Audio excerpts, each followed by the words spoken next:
नमस्कार. मृत्यूपूर्वी वैष्णवी हगवणेला अतोनात यातना, पाईपने मारहाण. त्या रिपोर्टमधून झाला धक्कादायक उलगडा. सविस्तर बातमी पुढे पाहण्याआधी चॅनलवरती तुम्ही नवीन असाल तर आपला RG मराठी न्यूज चॅनल जरूर सबस्क्राईब करून घ्या.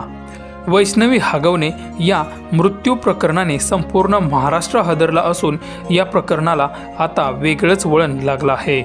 फक्त वैष्णवीच नाही तर तिची मोठी जाऊ मयुरी हिचा देखील हगवणे कुटुंबियांकडून छळ करण्यात आला होता.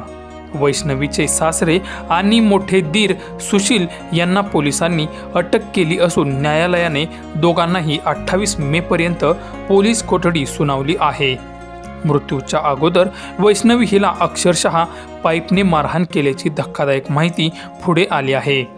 वैष्णवी हिच्यावर तिच्या सासरच्या लोकांकडून जमीन खरेदी करण्यासाठी म्हणून 2 कोटी रुपये माहेरकडून आणण्यासाठी तिच्यावर दबाव टाकला जात होता. वैष्णवी मृत्यू प्रकरणात आतापर्यंत 12 जणांच्या साक्ष नोंदवल्या आहेत. ज्यावेळी वैष्णवीने आत्महत्या केली म्हणून हगवणे कुटुंबियांना फोन केला तेव्हा त्यांनी रुग्णालयात धाव घेतली. त्यावेळी वैष्णवीच्या अंगावर वळ आणि अनेक जखमा तिच्या वडिलांना दिसून आल्या होत्या.